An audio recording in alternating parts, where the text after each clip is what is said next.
Hello everyone, Kherete, merhaba to all of Cyprus. My name is Yoli Orfanidi. I am a volunteer for Birth Forward, the first organization in Cyprus which bridges the whole spectrum of parenting, from preconception to pregnancy to birth and early years of parenthood. Today, for our series of interviews with experts in their fields, I am very honored to be interviewing Deborah Carlisle Solomon, who is a leading expert in baby and child development and is based in Los Angeles, California. Deborah is the author of the book, Baby Knows Best, Raising a Confident and Resourceful Child, the RIE Way. Now, I did not say the right way, I said the RIE way, and Deborah will very shortly explain what that means. Deborah, welcome to this interview, and thank you for finding time for us in your busy schedule. Thank you very much for having me. I'm glad to talk to you. So Deborah, to the title of your book, what is the RIE way? What does RIE stand for? RIE stands for Resources for Infant Educarers, which is a very, very long name. So we always refer to it by the acronym, which is RIE, but it includes the word educarers, which is a word that Magda Gerber, who was the founder or co-founder of RIE, she coined the word educaring to combine the idea of education and caring, that those two things are interlinked, that the baby learns so much during the caregiving routines. So when we change a nappy, when we feed a baby, it's not just about a task to hurry through, oh, the baby's hungry or the baby needs a new nappy, so let's get this done. But those times are really important times for, number one, for building our relationship, because by their nature, they're very intimate. We're holding the baby close while we're feeding her. The baby is naked while we're changing the nappy or bathing her, etc. So there are opportunities for relationship building and also for the baby to learn, about herself and her relationship with the adult, and also just in a practical way to learn how these tasks are accomplished. Mm-hmm. So your story, what is it? What inspired you to become a RIE practitioner and an international speaker, as a matter of fact, on the matter?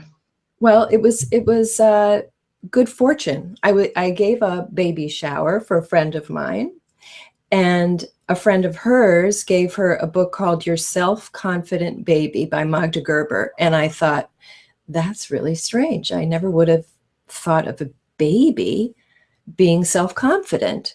So I went to the bookstore, and actually I went to the bookstore and I couldn't find the book. I thought, oh, they don't have it. I'm not going to read it. And as I was walking out of the bookstore, the woman who gave my friend the book was walking in. I haven't seen her since in all these years.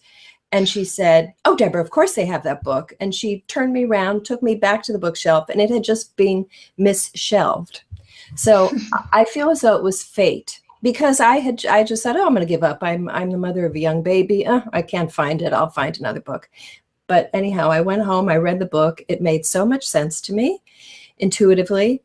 And I was fortunate to live in Los Angeles, where Magda Gerber began the organization and where classes are accessible. So my husband and I found our way to classes, and it transformed how we saw our son. We realized that he was not helpless. He actually was quite competent in certain ways.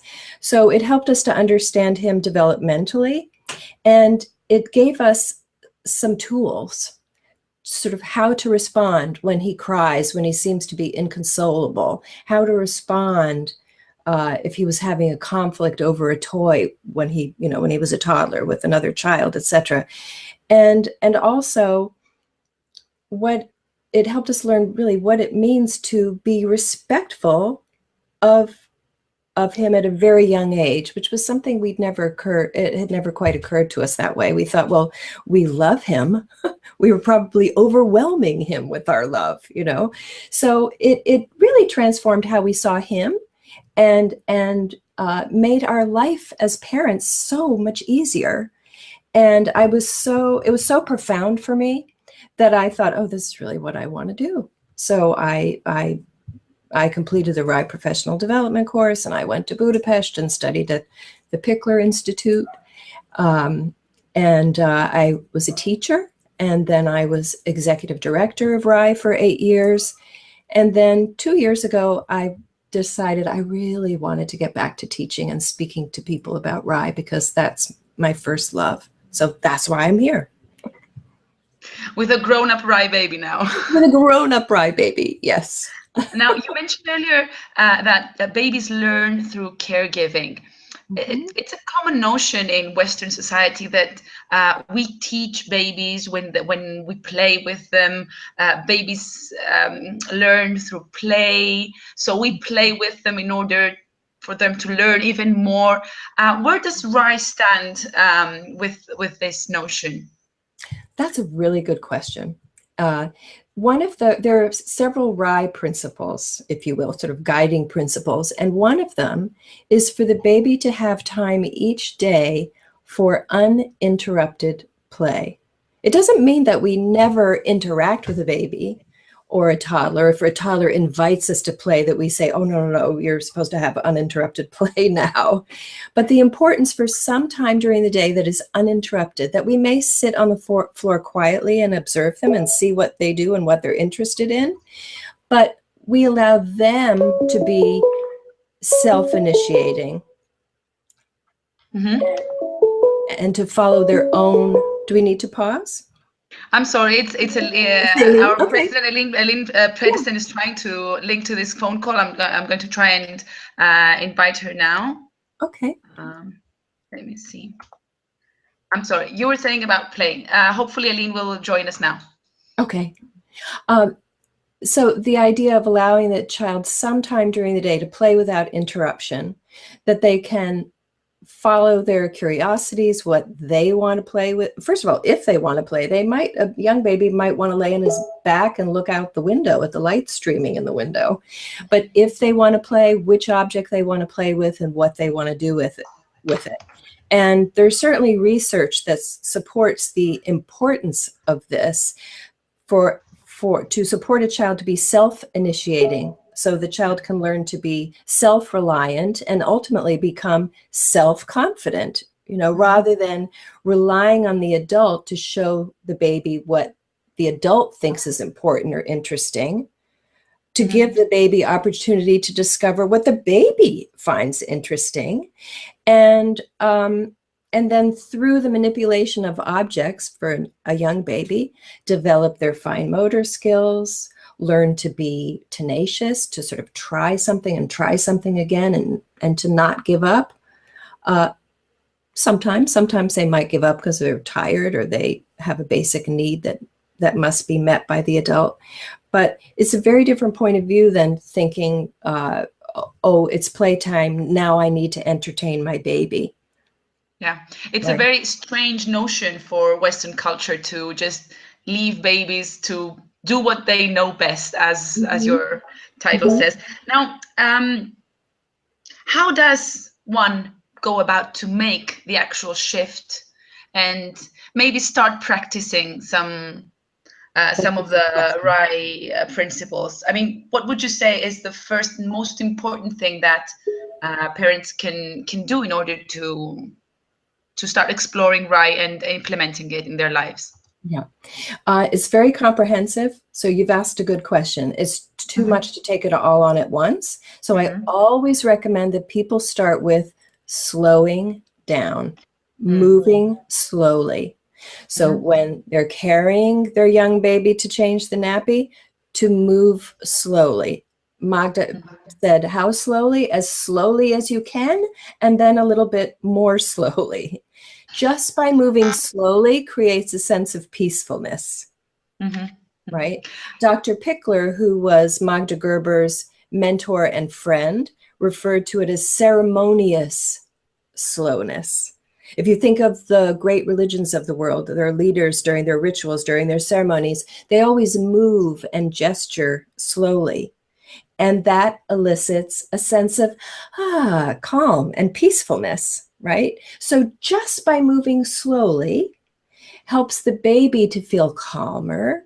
And if the baby feels calmer and more secure, then they're more peaceful. Therefore, they're easier to care for. So it doesn't take an advanced degree to practice moving slowly. It takes conscious practice. until the adult has internalized it and it comes naturally. And even with a toddler, sometimes once the children are upright, they're walking, then the adult picks up the pace, and then we find that the toddler becomes irritable.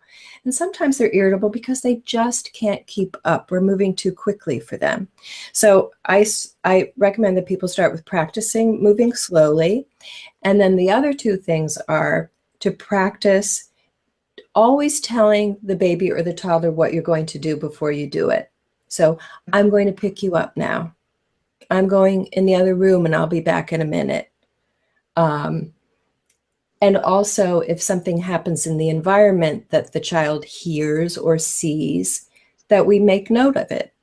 Oh, the dog barked. That surprised you. He just came in the room. Your brother just jumped over you, whatever it might be. But to forecast for the baby, for the toddler, what's coming up next, that too helps them to feel secure. And it's also respectful. And respect is something that's one of the sort of foundational pieces of RIE. What does it mean to be respectful to a young baby, for instance, who can't say, well, I don't really like how you're holding me. This doesn't feel very good. So getting back to the things to begin practicing, slowing down, telling the child what you're going to do before you do it, and then what we refer to as tarry time. TARRY, to tarry or wait or pause for a moment after you've told the baby that you're going to pick him up. Pause for him to process what you've said.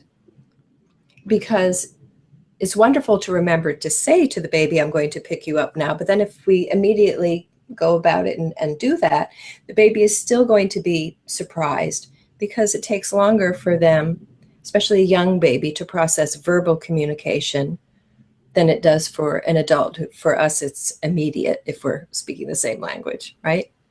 Right. That is very interesting. Deborah, I'm also going to welcome our president, Aline Pedersen, in our conversation. Hi, Aline. I just wanted to ask you, because we're also all about evidence-based here in Birth Forward. What you're saying is extremely interesting and very new notion for parents in Western civilized society. I just wanted to ask, what is the scientific evidence to support RIE and its principles? There's certainly a lot of independent research that supports the importance of attentive caregiving and really what that means, so that the adult is not rushing through the caregiving as if it's only a custodial task, meaning, we need to bathe you, diaper you, etc. There's research that supports the importance of, they may describe it differently, but the eye contact, the gesture, the human connection that happens during caregiving. A lot of research about that. There's certainly research that supports the idea of a child becoming autonomous and self-confident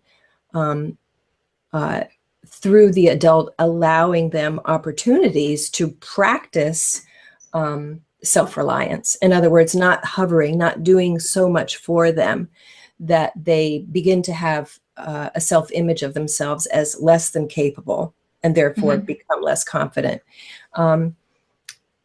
You also mentioned before the Pickler Institute in Budapest. Is there some research going on there?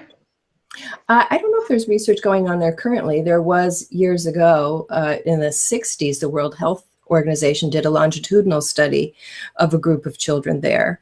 And I'm not sure what current research is going on. Yeah. One of the other RIE principles is having a 100% safe environment for play, because we can't let a child play independently without interruption if there's something in the play space that's unsafe. At a certain point, the child's going to gravitate toward that. We are going to have to interrupt them. So if we want to support this idea of self-initiating play, then we have to provide a play space that is absolutely safe. And that's just common sense. That doesn't need to be supported by research. That's common sense. If there's some danger in the room, then we have to be vigilant and paying attention, and chances are good at some point we're going to have to interrupt the child.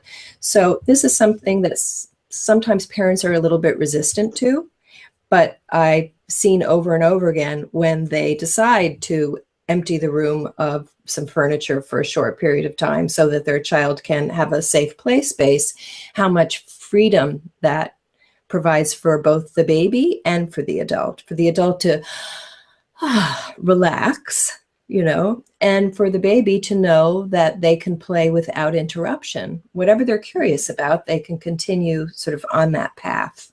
Mm-hmm. Okay. Now, from all the things you mentioned, there's one word that comes to mind, and that's mindfulness. So is RIE mindful parenting, basically? Is it just a way to help parents calm down? And so what are the benefits actually for the children when parents do that? That's an interesting question. I think the benefits for the children of having a more relaxed parent is they can be more relaxed as well, right? The message being sent to them is that the world is a safe, enjoyable place to be. It's not full of potential mishaps, you know. And so that's one key thing I think that's very important. But I would go back to that play piece, the freedom to be able to play without any interruption for a period of time versus having somebody hovering over you or somehow sending you the message that, you know, what you're doing isn't appropriate. You know, to me, I just want to sort of shoo the person away, how annoying that would be. And then because they learn so much through play, that the child's experience of play and investigation and inquiry and exploration and learning, I would want to support that to be a positive experience. So the more I'm able to sort of sit back and allow that to happen, and the child's attitude about play and learning, I think, is going to be a positive one. And I think for a lot of parents, they take a deep breath and they realize, you know, I can relax. My child is more competent than I thought. And I certainly have responsibilities for preparing the environment a certain way to look for cues that my child is hungry, tired, etc., and then providing whatever the need is for food, for rest, etc. But my task is not to fix everything and keep my baby happy all day long. I mean, that's an unrealistic expectation to put on ourselves. So over and over again, I see how parents, one, relax, and they start to enjoy being parents more. A lot of them have been working really harder than they need to work. And in that working so hard, it's almost as if they can't see their baby as clearly. They're on this mission to keep them happy all the time instead of sitting back and having a little bit of distance and noticing, oh, I thought she was going to get upset about that, but she didn't. You know, they begin to see that their babies are not so fragile and helpless. They have even a young baby has a level of competency. You know, it happened just in class yesterday with a new family. Matter of fact, we had a climbing structure, a wooden structure. It's 2 steps up, a little platform, and 2 steps down. And somebody had crawled up onto the top, and he was sitting on the top platform. And somebody else came up beside him, and he didn't like it. He wanted the whole platform to himself. So he cried, and he was to the other baby. And afterwards, we talk about our observations during class. And I said, and I could sense that the parent was a little anxious. And I said, so what did you notice? How did he convey his unhappiness that this other baby was sharing the space with him? And his mom said, oh, he was very clear with that crying and that tone that he had. I said, yeah. I said, so that way he was quite competent and able to do that. He was speaking up for himself. A month ago, my guess is that she would have moved in to intervene and he would have been robbed of that, what I think to be really valuable opportunity. So I think the more parents are able to see their babies as competent, not like 10-year-olds, but competent, the more they're able to relax and enjoy being parents. Right.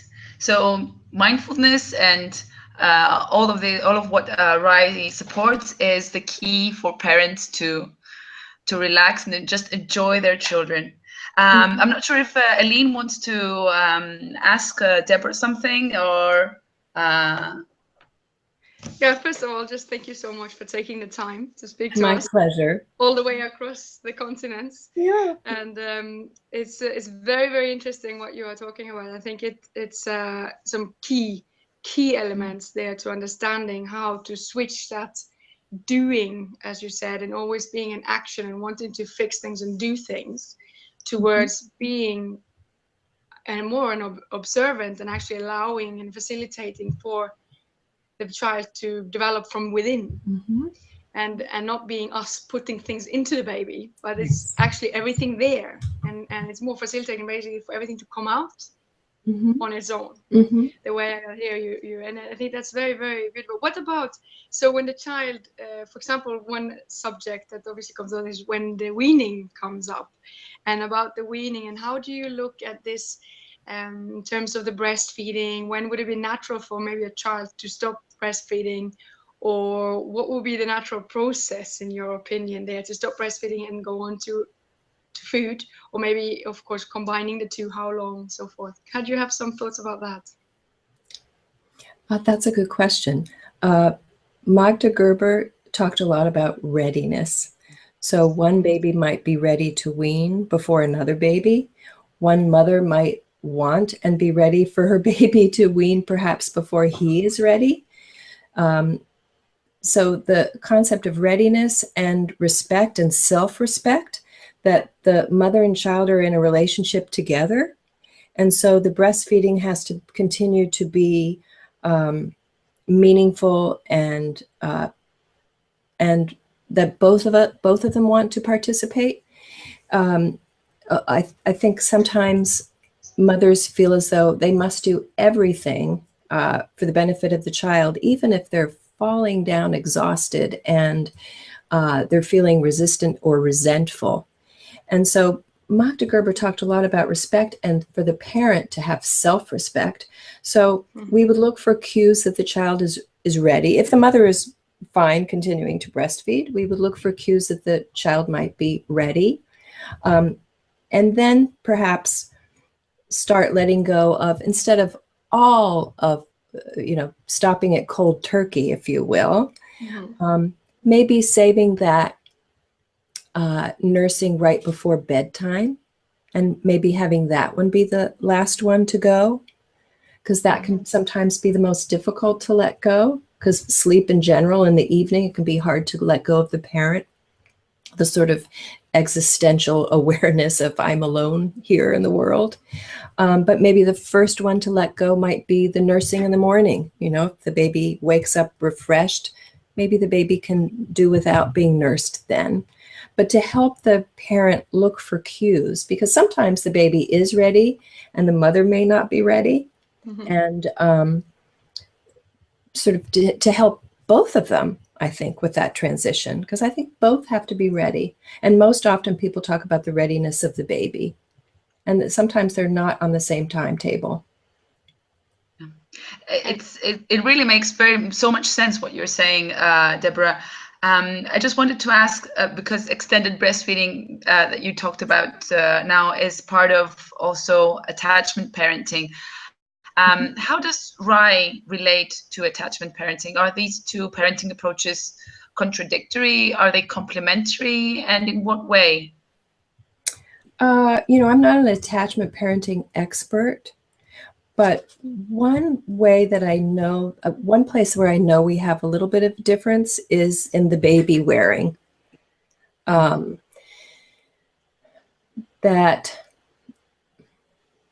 Magda Gerber talked about, and Emmy Pickler talked about, the importance of the baby, even a very young baby, to have freedom of movement.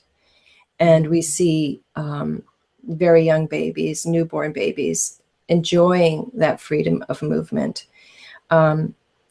Particularly in the first weeks, they have so little waking time. When they're awake, they're being nursed or perhaps a bath or having a nappy change. So the actual amount of waking time is very, very brief. And the rest of the time that the baby should be laid on a flat surface to sleep, and that would be the most comfortable and would allow for freedom of movement and the best, deepest restorative sleep. And I'm not going to ascribe this to Magda Gerber, but my observation of baby wearing is sometimes that, yes, the baby is close to the mother and can hear the mother's heartbeat, for instance, but the mother is not necessarily paying any attention to the baby. The mother could be working on her laptop or doing something else. And Magda Gerber, I think, drew people's attention to the importance of giving 100% attention part of the time versus fractured attention, perhaps all day long. And when it's predominantly fractured attention, the baby is always left wanting more, until sometimes they give up. They learn they can never get full attention. So, but I think too that one of the basic RIE principles is trust in the infant's competence. So part of that is that even a young baby is competent enough to spend some time in a cozy area on their own and to be content. We see this over and over again. It's important, I think, for all human beings to have some time to themselves to turn the focus inward, hopefully for the environment to be peaceful so that they can do that. And we see babies' attention going from alert and sort of more sustained attention to more diffuse attention, and the ability to lay on their backs and comfortably turn their focus wherever they want to is very different than, I think, being kind of uncomfortable in one of those contraptions or devices on a parent's body for the sake of being close to the mother physically. I don't think it's necessary. Well, an attachment parenting advocate would say that some of those baby carriers are very nice and soft and lovely for the baby. So if I might, let's say, paraphrase for a minute what you said, would you say yes to baby wearing, but mindfully? If it's done, we would only say yes to baby wearing when it was necessary for safety reasons, or, for instance, if I was carrying a baby, but I was also holding the hand of a toddler, I might not feel that I could hold this baby securely without putting the baby in a carrier. So safety is paramount.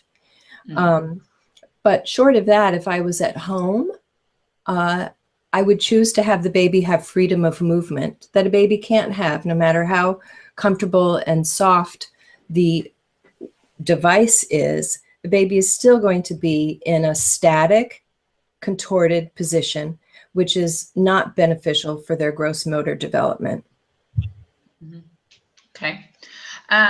We have to wrap up. I'm guessing this is, we don't have a lot of time, Deborah. So I would just ask one last question, and then Aline, if she wants to wrap up something. We are more or less isolated from mainland Europe, Ireland here. But I'm sure people would love to learn more about RIE. So what would you say, what would you recommend that people can go and read, or even maybe attend courses of RIE? How can parents start exploring more of what RIE is? Yeah, I would recommend reading one of Magda Gerber's books, if you're able to read in English, either Dear Parent or Your Self-Confident Baby, or my book, Baby Knows Best, which I wrote specifically for people who can't attend a class in person. So it's really a guidebook for implementing, practicing the approach. But to read a book, because as I travel around the world and I teach people, a lot of them are finding and studying RIE via social media, and I don't think that's the best way to go about it. I think to start with a book, something more complete. I also have a few audio workshops, very brief 30-minute audio workshops that are available on my website that can be useful to especially people who are just beginning to find out about the approach. And then start practicing one thing at a time. Maybe start practicing slowing down, moving slowly, and see how that feels to you and see how your baby responds. Mm-hmm. Okay. Aline, would you like to say something now? Well, I just want again to say thank you for your advice. I think it will be very valuable for us to share this information with the population in Cyprus as well. There was one question about the soothing. So when a baby is asking at early stages or they need to be soothed at nighttime. You mentioned this with slow movements, and very often you see that there's a lot of this shaking movement used by many parents. I guess it is an instinctual thing, or it's something that we have seen other people do. What is your opinion just about that at the end? You know, I think naturally some of us, I used to sway. So I don't think that we would ever want to say, well, don't do what comes naturally. But when we intervene in some way, either a lot of bouncing or whatever it might, or using a pacifier, a dummy, then the child learns to rely on these interventions. They learn to rely on our rocking them, or they learn to rely on the pacifier. And eventually they will need to learn how to soothe themselves. But in the beginning, they do rely on us. So rather than going to some big gesture, I had somebody in class who used to, you know, those big exercise balls, she used to bounce her daughter on that every night for an hour before her daughter went to sleep, until finally her arms were she was in such pain, she said, I have to stop this. And she was surprised to discover that 2 nights later, her daughter had learned how to go to sleep on her own. So to not assume that a baby needs some kind of intervention. So if the baby was crying, for instance, I would pick up the baby and hold the baby in my arms and give the baby my full attention. Say, I hear you, you're really upset. I'm going to hold you till you're all done. If my attitude is, you know, I'm going to hold you and be here to comfort you, that's a little different than I'm going to help you stop crying as soon as possible. You know, if the idea is I'm going to let your crying run its course till you're all done, then maybe there's not a need to use a pacifier or a dummy or some kind of intervention. It's for me to be with you and convey to you how much I care for you. You know, and I'm going to be with you until you're all done. And if it's natural for me to sway a little bit, maybe I'll realize that I'm swaying a little bit. I don't think any of us would want to say to a parent, oh, just don't sway. But to realize that we don't necessarily need to do any of that stuff. The most important is for us to give our full attention, and that just our full attention, we can convey so much care to the child. All right. That was very, very interesting, Deborah. Really, a little it makes sneaky. sense. Just thinking, yeah. But with respect. Real right. So we can maybe have a chance to go into more depth for you in the future as well. It's been very interesting, and I think very inspiring for the culture in Cyprus in particular, where we see there is a lot of, you know, the parenting is very strong, and I think it's we do want to do our best in Cyprus very much, but maybe sometimes doing a bit too much. So it's going to be an inspiration for us to introduce your subject. Oh, thank you very much. You're very welcome. It's been my pleasure.